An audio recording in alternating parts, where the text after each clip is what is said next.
शर्मा आपका फिर से मेरे YouTube चैनल में स्वागत करता हूँ, जिसमें अपन मैथ क्लास पढ़ते हैं।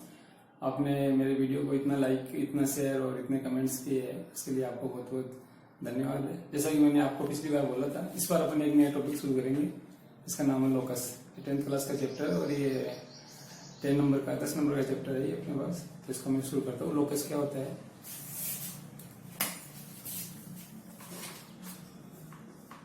लोकस को लोकी भी बोलते हैं। लोकस होता क्या है? लोकस पॉइंट ऑफ पाथ्स होता है। लोकस का मतलब होता है point of paths. Path of points कर दीजिए आप इसको, path of points.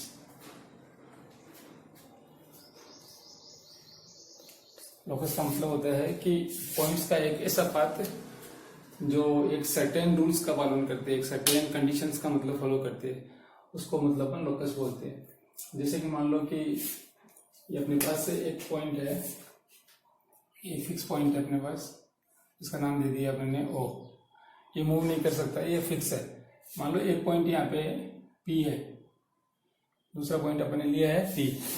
Point P का लोकस फाइंड करना है अपने को। पॉइंट पी का लोकस फाइंड करना मतलब पॉइंट पी का पाथ फाइंड करना है कि किस तरीके से ये मूव करे, किस तरीके से ये आगे बढ़े, कि हमेशा पॉइंट ओ से इक्वल डिस्टेंस में रहना चाहिए। मतलब इसके लिए कंडीशन ये डाल दी गई है, पॉइंट पी के लिए ये कंडीशन डाल दी गई है कि आपको मूव करना है, आपको चलना है, लेकिन आपको इस तरीके से मूव करना है, इस तरीके से आपको चलना आगे कि आप हमेशा इस पॉइंट ओ से इक्वल डिस्टेंस पर रहे। तो कैसे मूव करेगा ये इस तरीके से मूव करेगा, ऐसे।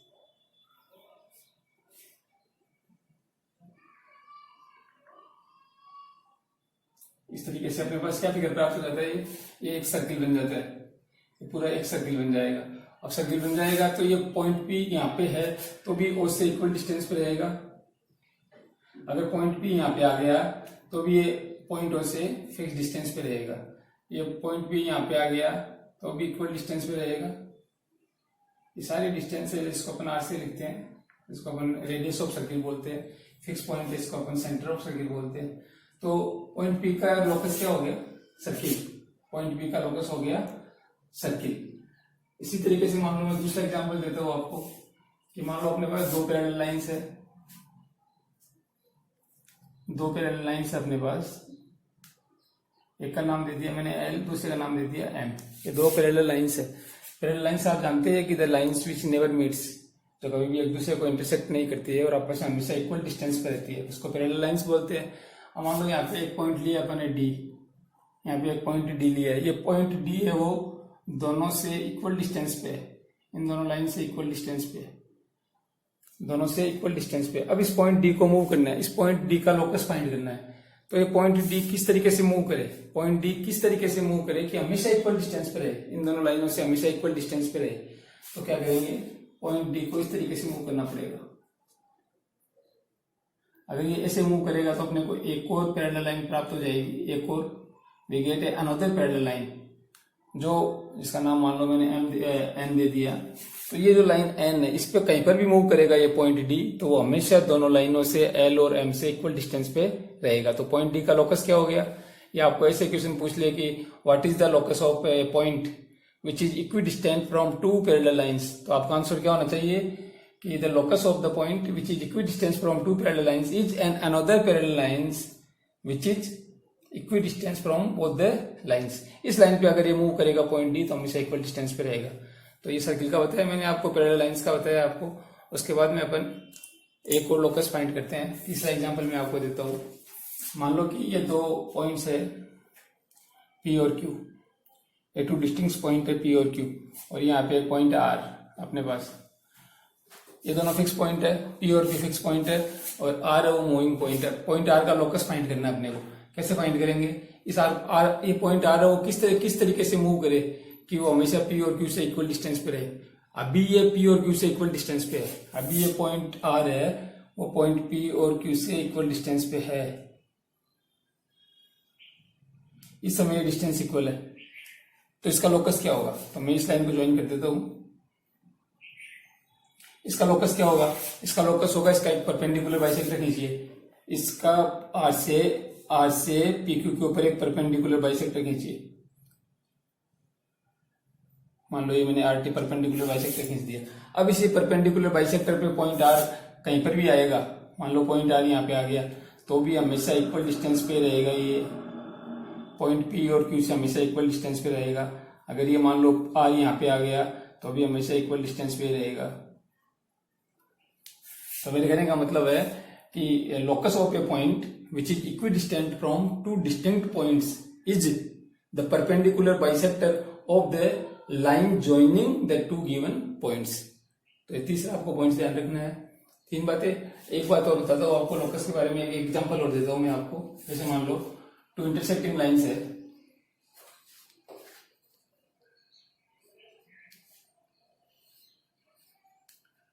एक लाइन है एल अपने पास, एक लाइन है एम। ये दोनों मान लो यहाँ पे एम पॉइंट पे, यहाँ पे एम तो अपन दे चुके हैं, यहाँ पे मान लो पॉइंट ओ पे इंटरसेक्ट करती है दोनों, एल और एम दोनों लाइन ने पॉइंट ओ पे इंटरसेक्ट करती है। अब मान लो एक अपने पास पॉइंट पी है, एक पॉइंट पी है, वो दोनों से इक्वल डिस्टेंस पे है। पी की एल से डिस्टेंस और पी की एम से डिस्टेंस, ये दोनों इक्वल है, पी की एम से डिस्टेंस। अब ये जो पॉइंट पी है वो एल और एम से दोनों से इक्वल डिस्टेंस पे। अब ये पॉइंट पी किस तरीके से मूव करे, किस तरीके से ये मूव करे हमेशा, जिससे कि ये इन दोनों लाइनों से इक्वल डिस्टेंस पे रहे। तो ये करेगा इन दोनों के एंगल बाइसेक्टर पे, इन दोनों के बीच में जो एंगल बन रहा है, चाहे वो इस साइड में बने चाहे इधर बने, दोनों जो इंटरसेक्टिंग लाइंस है उन दोनों के बीच में जो एंगल बन रहा है, उस एंगल के बाइसेक्टर पे अगर ये मूव करता है पॉइंट पी, तो हमेशा इक्वल डिस्टेंस पे रहेगा। तो अगर आपसे कोई ये पूछे कि what is the locus of a point which is equidistant from two intersecting lines, तो आपका आंसर होना चाहिए the locus of the point will be on the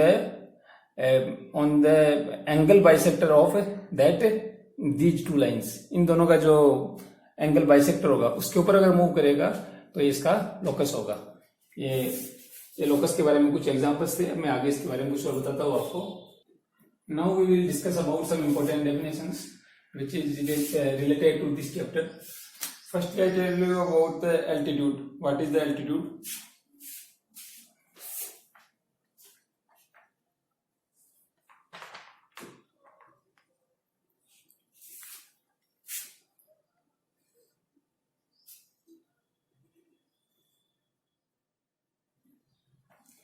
This is the triangle ABC. और ये एक एल्टीट्यूड अपन ने ड्रॉ किया है, मान लो इसका नाम एडी है।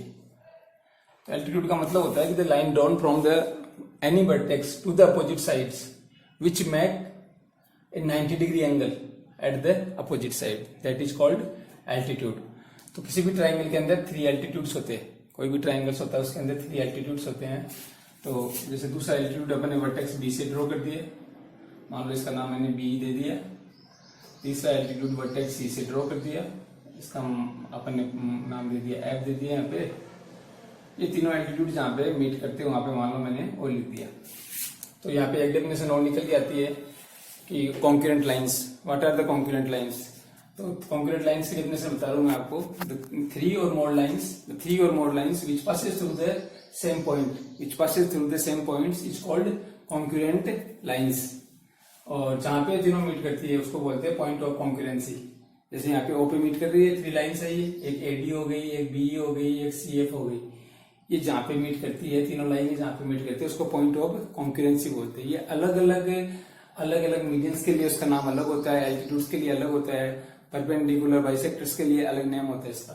तो जैसे यहाँ पे अपन एल्टीट्यूड्स की बात कर रहे हैं, तो एल्टीट्यूड्स मैंने आपको बताया कि किसी भी अपोजिट वर्टेक्स से, ट्राइंगल के किसी भी अपोजिट वर्टेक्स से अपोजिट साइड पे एक ऐसी लाइन ड्रॉ की जाए जो वहां पे 90 डिग्री का एंगल बनाए, उसको एल्टीट्यूड बोलते हैं। तीनों एल्टीट्यूड जहाँ पे मीट करते हैं उसको बोलते हैं ऑर्थो सेंटर। जहाँ पे तीनों एल्टीट्यूड्स मीट करते हैं उसको बोलेंगे अपन ऑर्थो सेंटर। ये सारी डेफिनेशंस आपको बुक्स में मिल जाएगी, मैं आपको खाली एक्सप्लेन कर रहा हूँ। ये डेफिनेशन होगी ऑर्थो सेंटर। उसके बाद में दूसरी बात लेते हैं अपन, तीनों मीडियंस की बात करते हैं अपन। जैसे मान लो ये ट्राइंगल है,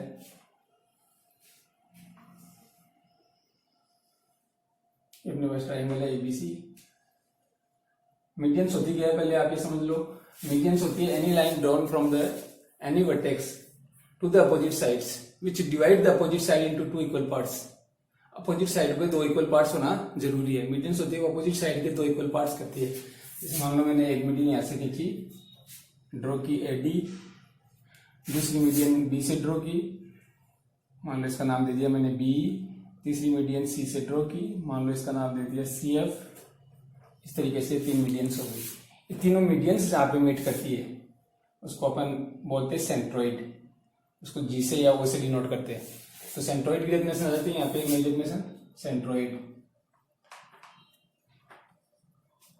सेंट्रोइड का मतलब समझ गए आप कि all the 3 medians which passes through the same point is called centroid. Centroid उसको सेंट्रोइड बोलेंगे।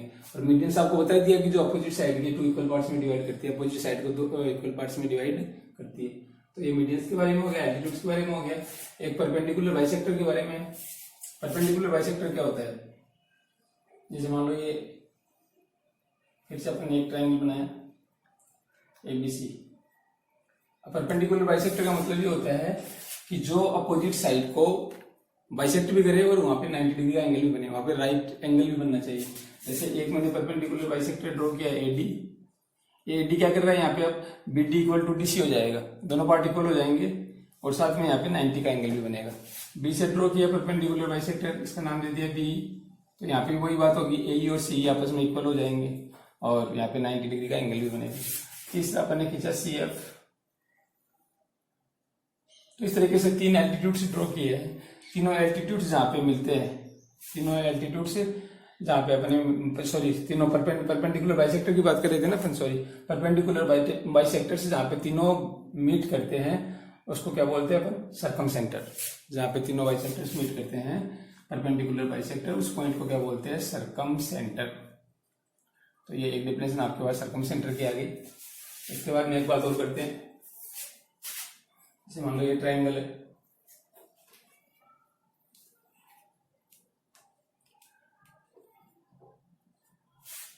ए बी सी, ये ट्रायंगल है। इस ट्रायंगल के अंदर मैंने तीनों एंगल्स के एंगल बाइसेक्टर ड्रॉ करा हुआ। आपकी बार में एंगल बाइसेक्टर का मतलब ऐसी लाइंस अपने को ड्रॉ करनी है जो इन एंगल्स का बाइसेक्ट कर दे। मतलब मान लो एंगल भी अगर 60 का है तो 30 हाफ हाफ हो जाए दोनों साइड में, सारे एंगल्स का बाइसेक्टर्स कर दे। तो ये एंगल बाइसेक्टर्स ड्रॉ किए अपन।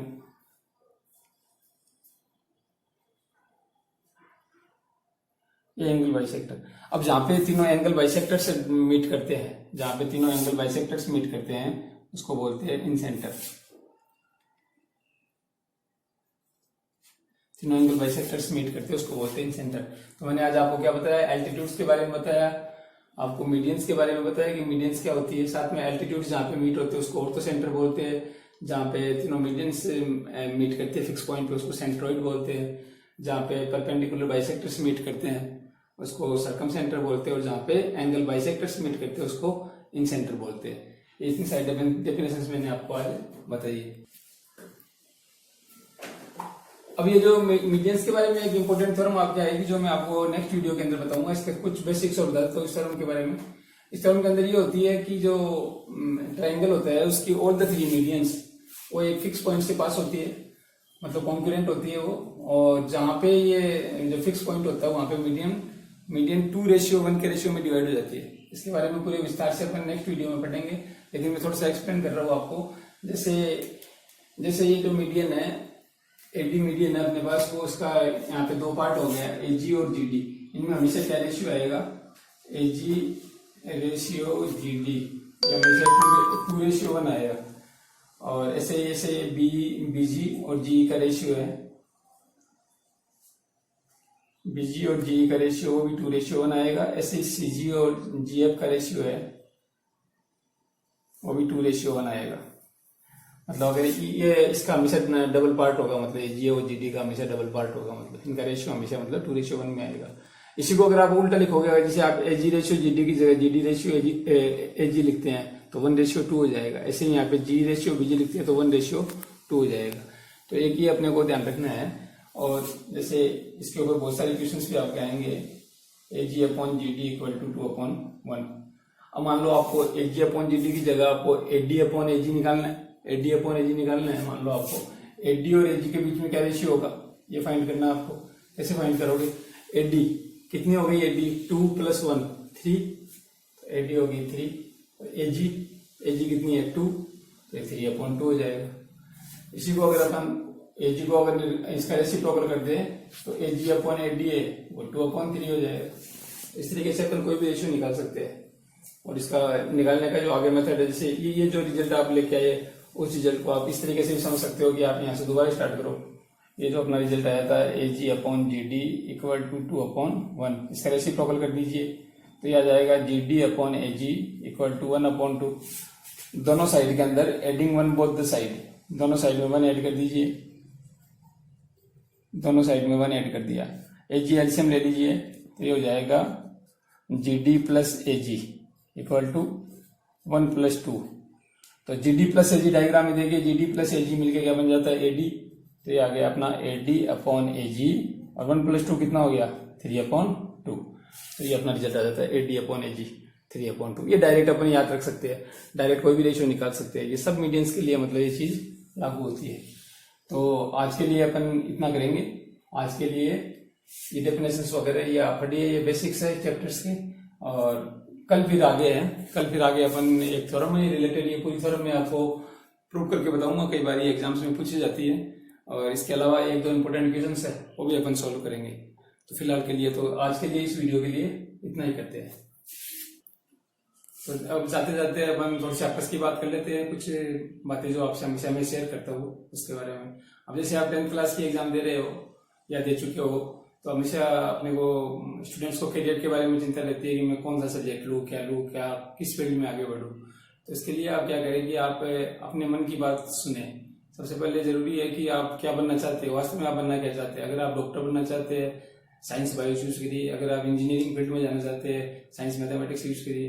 अगर आपका फील्ड और कोई IAS RAS वगैरह बनने का है तो आप आर्ट्स चूज करिए, उसके अकॉर्डिंग आप तैयारी करिए। और हमेशा अपने मन की बात सुनिए, अपनी जो आपका दिल करता है उस प्रोफेशन को आप चूज करिए। हर स्टूडेंट की जो IQ लेवल होता है वो अलग अलग होता है। हर स्टूडेंट 90% 95% का नहीं होता है। कोई स्टूडेंट्स कम मार्क्स आते हैं, किसी के ज्यादा आता है, किसी का पढ़ने में ज्यादा इंटरेस्ट रहता है, किसी का कम रहता है। तो पेरेंट्स से भी मेरे कहने का मतलब ये है कि किसी को प्रेशराइज नहीं करे, किसी को भी आप मतलब फोर्स नहीं करे। उसकी रुचि पूछिए, बच्चे का रुचि पूछिए, बच्चे का टैलेंट किस में है, ये चीज ज्यादा इंपॉर्टेंट रखता है। अगर सपोज करिए आपकी सचिन तेंदुलकर को ये कहा जाता है कि आपको 90% नंबर लाना है और आपको मेरिट में लाना है, तो आज एक हम बहुत शानदार क्रिकेटर को देख नहीं पाते। ऐसे अगर बच्चन साहब को ये कहा जाता है कि आपको कोई बहुत बड़ा इंजीनियर बनना है, बहुत बड़ा डॉक्टर बनना है, तो आज अपन एक बहुत शानदार एक्टर से मरहूम रह जाते।